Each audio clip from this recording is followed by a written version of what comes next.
মধ্যরাতে নিজের স্ত্রীকে অর্ধনগ্ন অবস্থায় ছোট ভাইয়ের রুমের দিকে যেতে দেখে বেশ চমকে উঠেছেন নীরব শেখ। অবাকের বিষয় হলো, খানিক আগেও স্ত্রী মাইশাকে নিজ কক্ষে ঘুমন্ত অবস্থায় দেখে এসেছেন তিনি। তবে ছোট ভাই রোহান শেখ বাড়িতে আসতেই মাইশার মাঝে বেশ পরিবর্তন লক্ষ্য করেছেন তিনি। পা টিপে টিপে রোহানের কক্ষের দিকে অগ্রসর হন নীরব শেখ। ঘুটঘুটে অন্ধকারে সারা বাড়িটা কেমন নিশ্চুপ নীরবতায় ছেয়ে গেছে। চাঁদের হালকা আলো এসে পড়েছে ঘরের ভিতরে। রোহানের কক্ষের সামনে আসতেই কেমন এক বিদঘুটে গন্ধ নাকে এসে লাগলো নীরব শেখের, সাথে গোঙানির আওয়াজ। মাইশা ততক্ষণে তার চক্ষুগোচর হয়ে গেছে। দরজায় হাত রাখতেই ভেজা তরলে হাত ভিজে গেল নীরব শেখের। অন্ধকার বিধায় বোঝা যাচ্ছিল না সেগুলো কি ছিল। দরজা ঠেলে ভিতরে উঁকি দিতেই থ মেরে যান নীরব শেখ। আবছা আলোয় দেখতে পান রোহান এবং মাইশা শারীরিক সম্পর্কে লিপ্ত রয়েছেন। হৃৎস্পন্দন বেড়ে দ্বিগুণ হয়ে যাচ্ছে তার। কাঁপা কাঁপা শরীরে হাতের তালু দিয়ে কপালের ঘাম মুছে যাচ্ছেন বারবার। হৃৎপিণ্ড ধুক ধুক করছে। নিজের চোখকে যেন বিশ্বাস করতে পারছেন না তিনি। চোখে তার অগ্নিশিখা ফুলকি ছড়াচ্ছে। বংশ পরিচয়হীন মাইশাকে ভালোবেসেই বিয়ে করেছিলেন। আজ নিজ ভালোবাসার মানুষটি তাকে এভাবে ঠকাবে, নীরব শেখের কল্পনার অতীত। এখন কি করা উচিত ভাবতে পারছেন না তিনি। প্রচণ্ড ধাক্কায় দরজা খুলে ভিতরে প্রবেশ করেন। নীরব শেখের উপস্থিতি টের পেয়ে লাফিয়ে ওঠে মাইশা এবং রোহান। যার সুখের জন্য এতটা বছর প্রবাস জীবন পার করলাম, সেই এমন কি করে করতে পারলো? যেই ছোট ভাইকে কষ্ট করে লেখাপড়া করালাম, সে এমনটা করলো কিভাবে? এই বিশ্বাসঘাতকদের বেঁচে থাকার কোনো অধিকার নেই। এদের পৃথিবীতে রাখলে আসল ভালোবাসাটা বিলুপ্ত হয়ে যাবে। রাগে নীরব শেখের পুরো শরীর থরথর করে কাঁপছে। টেবিলে থাকা ফল কাটার ছুরি দিয়ে এক নাগাড়ে ছুরিঘাত করতে থাকেন তিনি। তাদের কোনো কথা বলার সুযোগ দিলেন না নীরব শেখ। সারা ঘরময় রক্তের নদী বয়ে যাচ্ছে। দুটি তাজা নিষ্প্রাণ দেহ ফ্লোরে উপুড় হয়ে পড়ে আছে। নিজ হাতে লাশ দুটি বস্তাবন্দি করে টানতে টানতে বাড়ির বাইরে নিয়ে যান তিনি। বেশ খানিকটা দূরে একটা স্রোত ধারায় বস্তা দুটি ফেলে দেন।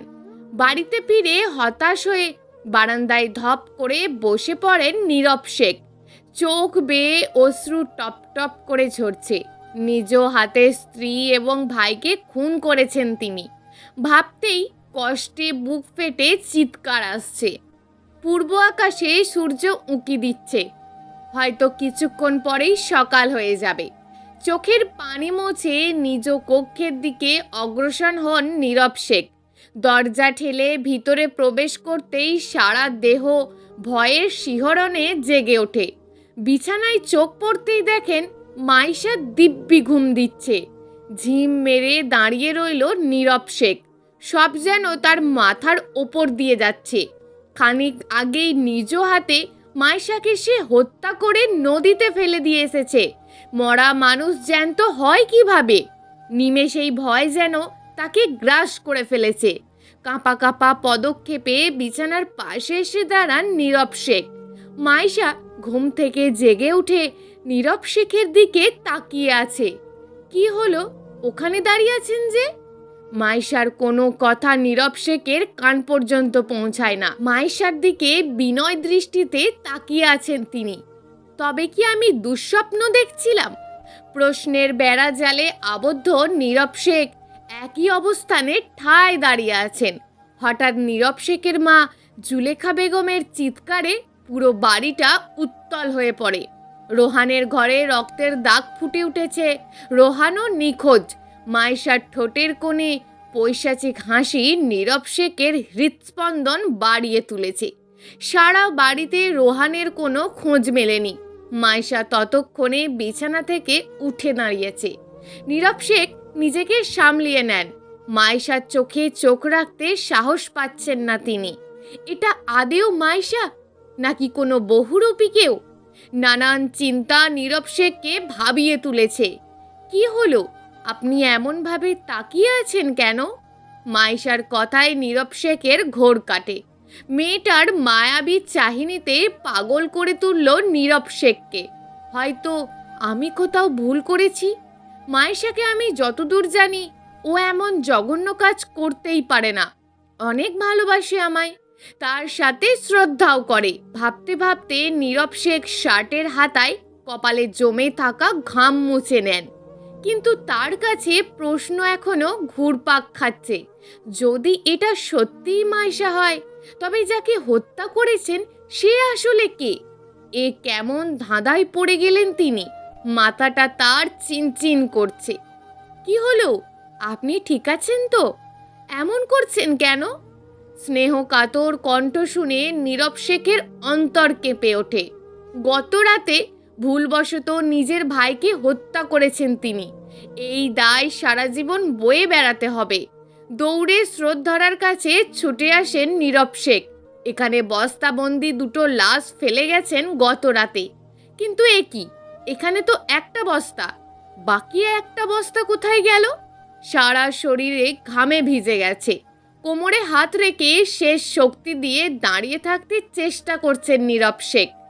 বৌমা, নীরব কই? রোহানকে খুঁজে পাওয়া যাচ্ছে না। এখন আবার নীরব কোথায় গেল? শাশুড়ির কথায় আমতা আমতা সুরে মাইশা জবাব দিল, আজ্ঞে মা, উনি হয়তো রোহানকে খুঁজতে বেরিয়েছেন। মাইশার হাব ভাব বেশ সন্দেহজনক। জুলেখা বেগম চোখ দেখেই বুঝে ফেললেন হয়তো তার ছেলের বউ তার থেকে কিছু লুকোচ্ছে। মাইশা, তুমি কিছু লুকোচ্ছ আমার থেকে? শাশুড়ির সন্দেহ ভরা কণ্ঠ মাইশাকে চমকিয়ে তুলেছে। না মা, আমি কি লুকাবো আপনার কাছ থেকে? তাছাড়া আমি তো মাত্রই ঘুম থেকে উঠে এসব শুনলাম। জুলেখা বেগম ভ্রু কুঁচকে খানিকটা তাকিয়ে রইল মাইশার দিকে। জুলেখা বেগম আগে থেকেই মাইশাকে সহ্য করতে পারেন না। এমন একটা বংশ পরিচয়হীন রাস্তার মেয়ে অবশ্যই শেখ বংশের পুত্রবধূ হওয়ার যোগ্যতা রাখে না। তাই জুলেখা বেগম বরাবরই এই বিয়ের বিরুদ্ধে ছিলেন। কিন্তু নীরবের তো একটাই কথা, সে মাইশাকে ছাড়া অন্য কাউকে বিয়ে করবে না। তাই এই এতিম মেয়েকে পুত্রবধূ করে ঘরে তুলেছেন জুলেখা বেগম। নীরব শেখের বাবার অকাল মৃত্যুতে শোকের ছায়া নেমে আসে শেখ পরিবারে। পুরো পরিবারের ভার নীরব শেখের কাঁধে এসে পড়ে।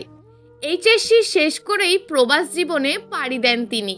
দীর্ঘ কয়েক বছর প্রবাস জীবন পার করে ছুটি কাটাতেই দেশে ফেরেন তিনি। তখনই হঠাৎ একদিন মাইশার সাথে একটা মাজারের সামনে পরিচয় হয় নীরবের। মেয়েটা গরিব এতিম বাচ্চাদের জন্য দান বক্স হাতে নিয়ে টাকা ওঠাচ্ছেন। মেয়েটার মায়াবী চাহনি বেশ মায়া লাগিয়ে দেওয়ার মতন। নীরব শেখ বেশ খানিকক্ষণ অপলক দৃষ্টিতে তাকিয়ে থাকেন মেয়েটার দিকে। জি, আমরা পাশেই একটা এতিমখানা থেকেই এসেছি। এতিম বাচ্চাদের জন্য টাকা উঠাচ্ছি, যদি কিছু দিতেন তাদের জন্য।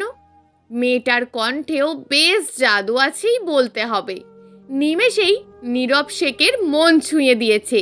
তার যেন চোখের পলক ফেলতে ইচ্ছে করছে না। ইচ্ছে করছে সারাদিন এমনভাবেই তাকিয়ে থাকতে। এই যে স্যার, মাইশার পুনরার ডাকে ঘোর কাটে নীরব শেখের। জি, আমি বড় কিছু দান করতে চাই, তার জন্য আপনাকে আমার ঠিকানায় আসতে হবে। নীরব শেখের কথায় মাইশা রাজি হয়ে যায়। একটা চিরকুটে ঠিকানা লিখে হাতে ধরিয়ে দেন নীরব শেখ এবং তারপর ওখান থেকে চলে আসেন। মাইশা পরদিন সেই ঠিকানায় দেখা করে তার সাথে। কিন্তু এটা তো কোনো কফি শপের ঠিকানা বলে মনে হচ্ছে। তাছাড়া দেখা করার সময়ও দেওয়া আছে সেখানে।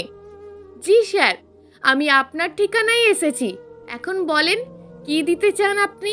নীরব শেখ খানিকটা মুচকি হেসে মাইশাকে চেয়ারে বসতে বলেন। মাইশা অগত্যা চেয়ার টেনে বসে পড়ে।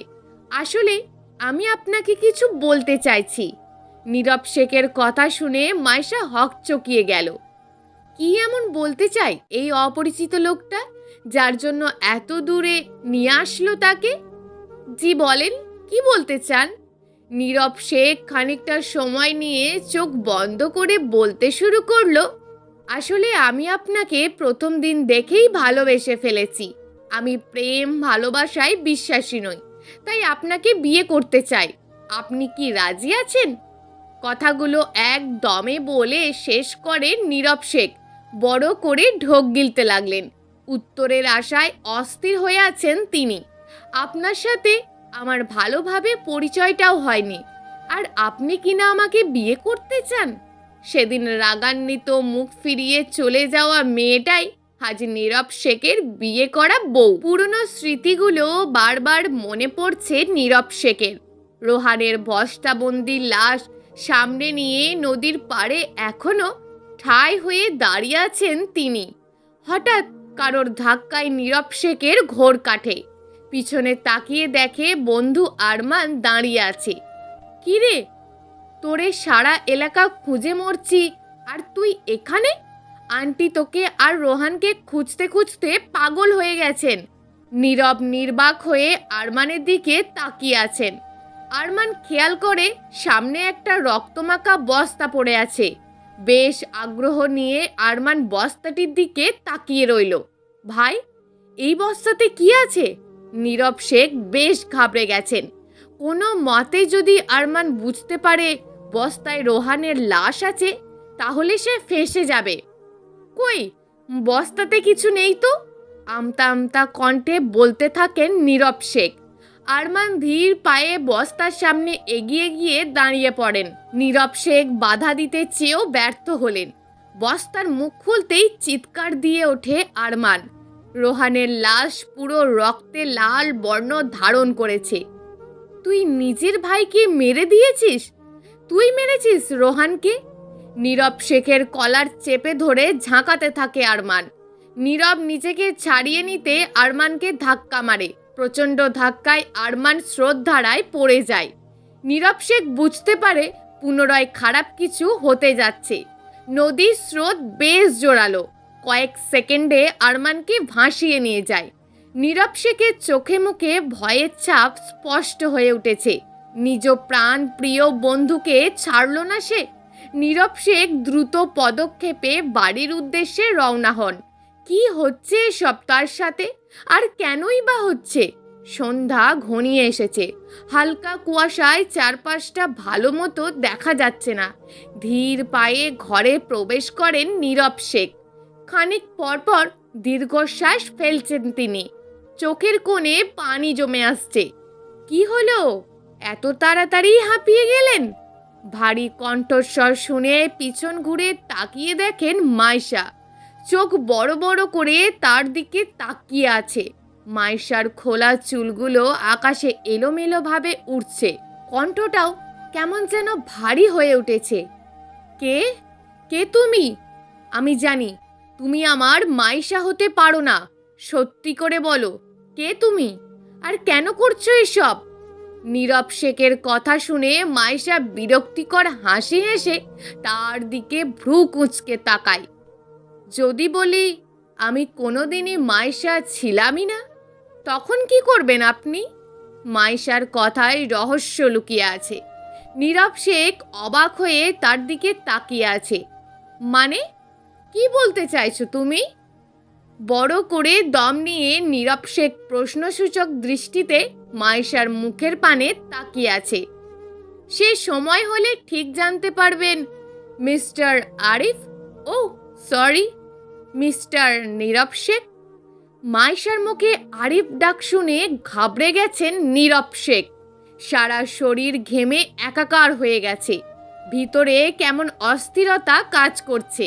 কাঁপা কাঁপা গলায় পুনরায় জিজ্ঞেস করেন, সত্যি করে বলো, তুমি কে? মাইশা বিকট শব্দে হেসে ওঠে। আমার আসল পরিচয় জানার আগে নিজের মায়ের কথা ভাবুন, কারণ তার দম প্রায় বন্ধ হয়ে আসছে। পুনরায় অট্ট হাসিতে মেতে উঠেছে মাইশা। অন্ধকার বাড়িটা দ্বিগুণ ভয়ঙ্কর হয়ে উঠেছে। নীরব শেখ বুঝতে পারলেন তার মায়ের বিপদ রয়েছে। গাল বেয়ে টপ টপ করে ঘাম ঝরছে। তার ভিতরে প্রচণ্ড উত্তেজনা কাজ করছে। তুমি আমার মায়ের সাথে কি করেছো? দোহাই তোমার, আমার মায়ের কোনো ক্ষতি করো না। আর্ত কণ্ঠে একই কথা বলেই যাচ্ছেন বারবার, কিন্তু এতেও মাইশার মনে কোনো মায়া হলো না। তার অট্টহাসি না থামিয়ে আরও দ্বিগুণ বাড়িয়ে দিল। নীরব শেখ হাত জোর করে বসে পড়েন মাইশার সামনে। নীরবের কাণ্ড দেখে মাইশা আরও বেশি খুশি হয়েছেন। হঠাৎ পাশের রুম থেকে আর্তচিৎকারের আওয়াজ নীরব শেখের কানে পৌঁছায়। এটা তার মা জুলেখা বেগমের চিৎকার। নীরব কোনো দিকে ভুরুক্ষেপ না করে সোজা আওয়াজের উৎস খুঁজতে থাকেন। আওয়াজটা পাশের একটা ছোট্ট রুম থেকেই আসছে। রুমটা বেশ পুরনো, কয়েক যুগ আগে থেকেই এই ঘরে কেউ আসে না। চলিত আছে এই ঘরে নাকি নীরবের দাদু ছবি আঁকতেন, তাই দাদুর মৃত্যুর পর বন্ধ হয়েই পড়ে আছে ঘরটা। নীরব দ্রুত গতিতে ঘরের দরজা ঠেলে ভেতরে প্রবেশ করেন। চারিদিকে কেমন বিদঘুটে গন্ধ। এই গন্ধ আগেও কোথাও পেয়েছিলেন তিনি। হঠাৎ মনে পড়ে গত রাতের কথা। গত রাতের রোহানের ঘরের আশেপাশেও তিনি এমন বিদঘুটে গন্ধ আবিষ্কার করেছিলেন। চারিদিকে চাক্ষুষ করেছিলেন নীরব শেখ। না, ঘরের মধ্যে কাউকে দেখা যাচ্ছে না। তবে সেই আর্তচিৎকার কোথা থেকে এলো? শরীরের প্রতিটি শিরা উপশিরায় রক্ত টকবক করছে নীরব শেখের। যে করেই হোক মায়ের কোনো ক্ষতি হতে দেবেন না তিনি। কিন্তু তার আগেই মায়ের খোঁজ তো মিলতে হবে। হঠাৎ নিঃশ্বাস ফেলার শব্দে নীরব শেখ ভয়ে ঠান্ডা হয়ে যান। হয়তো কেউ আছে এই ঘরটাতেই। মা, ও মা, আমি নীরব, তুমি এখানে আছো কি? অশ্রুসিক্ত নয়নে আর্তকান্না ভরা কণ্ঠে বারবার একই শব্দ উচ্চারণ করছিলেন নীরব শেখ। নীরব? রোগাক্রান্ত কণ্ঠে ফিসফিসিয়ে জুলেখা বেগমের ডাক। নীরব মুহূর্তে ঘুরে দাঁড়ায়। জানালার পাশে সিলিংয়ে ঝুলছে মায়ের অর্ধমরা দেহ। নীরব বিকট চিৎকারে ভেঙে পড়েন। দৌড়িয়ে মায়ের কাছে চলে আসেন। মা, ভয় পেও না, তোমার কিচ্ছু হবে না, আমি চলে এসেছি তো। কান্না জড়িত কণ্ঠে নীরব শেখ জুলেখা বেগমকে সাহস দিতে লাগলেন। পরমুহূর্তেই নীরব শেখ খেয়াল করলেন মায়ের দেহ ঠান্ডা হয়ে গেছে, শ্বাস বন্ধ হয়ে গেছে। হাত পা ছেড়ে দিয়েছেন জুলেখা বেগম। আকাশ পুরানো চিৎকারে ফেটে পড়েন নীরব শেখ। চোখের সামনে মায়ের মৃত্যু যেন তার মৃত্যুর স্বাদ। আপনজন হারালে কেমন লাগে এবার বুঝতে পারছেন তো মিস্টার আরিফ?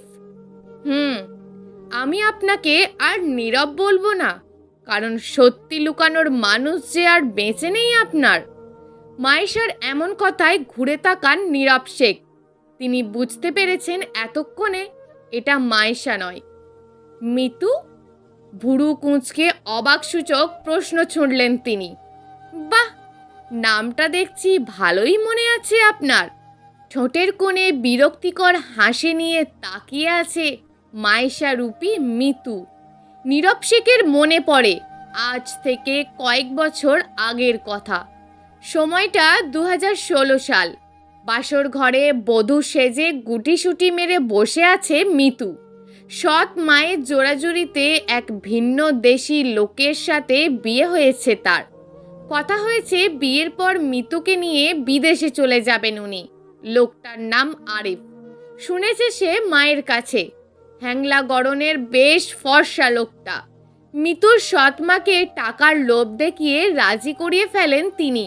কিন্তু মিতু তো অন্য কাউকে ভালোবাসে। ছেলেটার নাম সবুর। মিতুকে সেও ভীষণ ভালোবাসে। টাকার কাছে বিক্রি হয়ে সৎ মেয়েকে জোরপূর্বক বিয়ে দিয়ে দেন সৎ মা আম্বিয়া বেগম।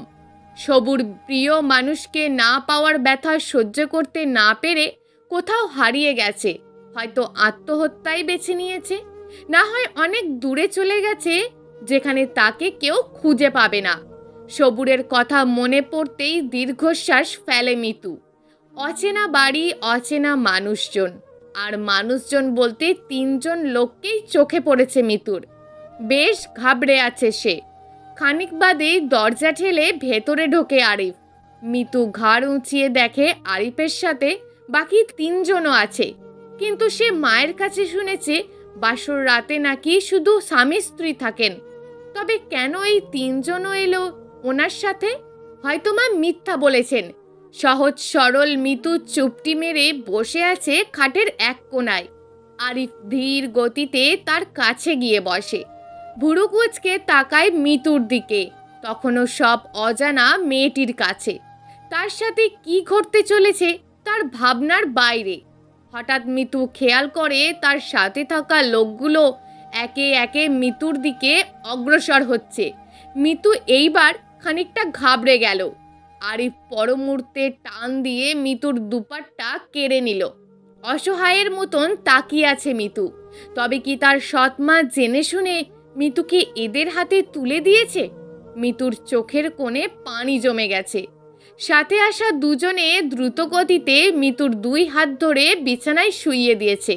মিতুর আত্মচিৎকার জানালার স্বচ্ছ কাঁচের ধাক্কা খেয়ে ফিরে আসছে বারবার। পালাক্রমে সতীত্ব হরণ করতে লাগলো অবলা মিতুর। রক্তাক্ত শরীরে ছটফট করতে লাগলো সে। কারোর দয়া হলো না সেদিন। খায়েশ মিটিয়ে অচেতন মিতুকে ডাস্টবিনে নিক্ষেপ করে তারা। আজ কেটে গেছে কয়েক বছর। মিতুর এখনো বেশ ভালো মনে আছে আরিফের চেহারা। নীরব শেখ বড় করে ঢোক গেলেন। সেদিনের আরিফ তো তিনিই ছিলেন, কিন্তু মিতুর চেহারার এত পরিবর্তন কিভাবে হলো এখনো অজানা নীরব শেখের কাছে। মিতু, তুমি এখনো বেঁচে আছো? অবাক সূচক প্রশ্ন ছুঁড়েছেন নীরব শেখ। হ্যাঁ, আমি এখনো বেঁচে আছি। তোদের সবাইকে শেষ করব, কাউকে বাঁচতে দেব না। তোদের জন্য আমার সবুরকে মরতে হয়েছে। আমি হয়েছি অসতী। সেদিন তোর ভাইয়ের রুমে যেই মেয়েটাকে দেখেছিস, ওটা আমি ছিলাম না। ওটা তো রোহানের প্রেমিকা, যাকে আমি ডেকে এনেছিলাম সেদিন রাতে। আমি তোকে এক ধরনের ডার্ক দিতাম, যেখানে আমার প্রতিবিম্ব সব মেয়ের মধ্যেই তুই দেখতে পাস। আর রোহানের দরজার সেই তরলটা লাগানো ছিল, ওটা একটা পয়জন, যেটা মানুষের শরীরে ঘামের সাথে প্রবেশ করে তাকে দ্বিগুণ উত্তেজিত করে দেয়। নীরব শেখ বুঝতে পারে সব কথা। তুই আমার পরিবারকে শেষ করেছিস, আমি তোকে ছাড়ব না। বলতে বলতে তেড়ে আসছেন নীরব শেখ। মিতুও তৈরি আছে। রাম দা হাতে রাগান্বিত দৃষ্টিতে তাকিয়ে আছে নীরব শেখের দিকে। কাছে আসতেই বিকট আওয়াজে গর্জে ওঠে মিতু। নীরব শেখকে মিতু শেষ করে ফেলে। বড় বড় দৃষ্টিতে তাকিয়ে রইল মিতু। এখনো রাগে ফুঁসছে তার শরীর। নীরব শেখের মরদেহ পড়ে আছে এক পাশে। রক্তের বন্যা বয়ে যাচ্ছে শেখ বাড়ির উঠোনে। Hello, mister Borhan? মেয়ের কণ্ঠ শুনে চোখ জলজল করে ওঠে বোরহানের। জি, কে বলছেন? একটু ভাবভঙ্গিতে উত্তর দেয় বোরহান। আমি মাইশা। হয়তো চিনবেন না। আসলে আমি আপনাকে পছন্দ করি। আগামীকাল রাতে কি সুইট ড্রিম হোটেলে মিট করতে পারবেন আমার সাথে? অচেনা মেয়ের এমন প্রস্তাবে লাফিয়ে ওঠে বোরহানের মন। মেয়ের নেশা বড়ই মারাত্মক। যত টাকা যাবে যাক, এই মেয়েকে আমায় ভোগ করতেই হবে। কল কেটে ঠোঁটের কোণে পৈশাচিক হাসি হেসে পরের শিকারের অপেক্ষায় রয়েছেন মাইশা। একইভাবে বাকি দুজনকেও কল করে এক একজনকে এক এক টাইমে ডেকে নেয় সে। পরদিন ঠিক সময় হোটেলে পৌঁছে গেল বোরহান। হ্যালো মিস, এই হোটেলে 5 তলায় মাইশা নামে কোনো মেয়ে কি রুম বুক করেছে? রিসিভারকে জিজ্ঞেস করে বোরহান কাঁচোমাচো হয়ে দাঁড়ালো। জি স্যার, উঠেছে তো। রিসিভার রুমটা দেখিয়ে নিজ পথে পা বাড়ালো। বোরহানের চোখে মুখে আনন্দের ঝলকানি। দরজা ঠেলে ভিতরে ঢুকতেই অন্ধকারে নিজেকে হারিয়ে ফেলে সে। এদিক সেদিক কাউকে দেখতে পাচ্ছে না। মিস মাইশা আছেন কি এই রুমে? না, এখনো কোনো সাড়া নেই। বোরহান খানিকটা ঘাবড়ে গেল। কাঁপা পদক্ষেপে রুমের ভিতরে প্রবেশ করে। লাইট জ্বালানোর জন্য ইলেকট্রিক বোর্ড খুঁজতে থাকে সে, কিন্তু সুইচগুলো কাজ করছে না। মোবাইলের টর্চ জেলে সামনে এগোতে থাকে বোরহান। তবে কি কেউ তাকে ফাঁসিয়ে নিয়ে এসেছে এখানে? নানান প্রশ্ন বাসা বেঁধেছে বোরহানের মনে। আসুন, আপনারই অপেক্ষায় ছিলাম। ভরাট কণ্ঠে চমকে ওঠে বোরহান। মেয়ের কণ্ঠ এত মোটা হয় কিভাবে? তবুও মানুষের আভাস পেয়ে কিছুটা স্বস্তি বোধ করছেন বোরহান। কই আপনি? আপনাকে দেখতে পাচ্ছি না কেন? কাঁপা কাঁপা গলায় বলে যাচ্ছে বোরহান। সামনের দিকে আসুন। বোরহান ধীর পায়ে সামনের দিকে এগিয়ে যাচ্ছে। হঠাৎ পিছনে কারো স্পর্শ অনুভব করে সে।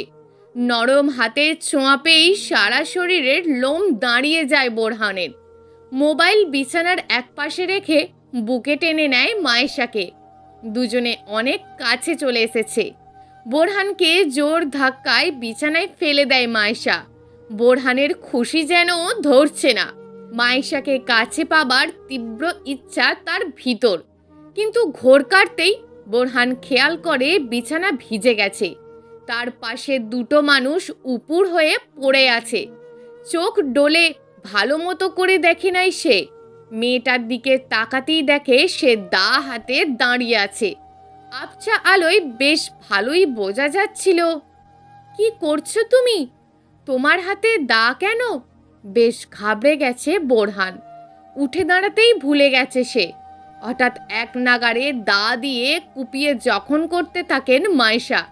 বোরহানের পুরো শরীর রক্তে রঞ্জিত হয়েছে।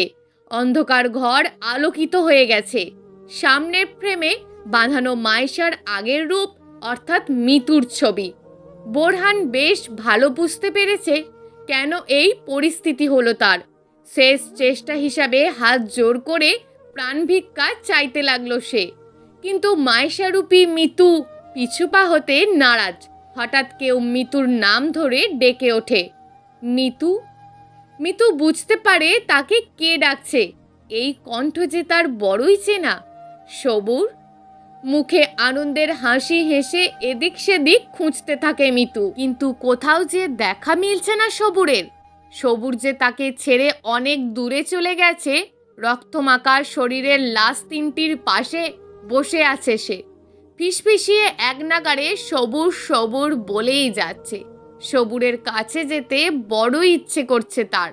এই কলঙ্কিত জীবনের মুক্তি দিতে চায় সে, আর পারছে না এই কলঙ্ক বয়ে বেড়াতে। ব্যালকনি থেকে শহরটা বেশ ভালোই দেখা যায়। এই শহরের মানুষজন বড়ই স্বার্থপর। এখানে তার কোনো মূল্য নেই। তবে কি লাভ বেঁচে থেকে? খোলা ব্যালকনিতে দাঁড়িয়ে ছোটবেলার কথা মনে করে সে। বাবা মা বেঁচে থাকতে কত সুন্দর ছিল জীবনটা। একটা ঝড়েই জীবনটা বরবাদ হয়ে গেছে তার। মাটির দিকে তাকিয়ে মুচকি হাসে মিতু। এই মাটিটাও যে তাকে বাঁচায়নি সেদিন। পৃথিবীর সব কিছুই স্বার্থপর। এক পা দুপা করে এগিয়ে যাচ্ছে মিতু। শেষবারের মতন পৃথিবীটাকে দেখে নিয়েই সে নিজের ফর্সা হাতের দিকে তাকিয়ে মুচকি হাসছে। সে তো খুনি। চোখ বন্ধ করে ঝাঁপিয়ে পড়ে ব্যালকনি থেকে।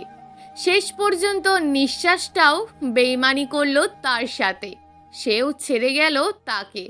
সেও বাঁচতে চেয়েছিল 10-5টা মেয়ের মতোই, কিন্তু পৃথিবী যে তাকে মেনে নিতে পারেনি।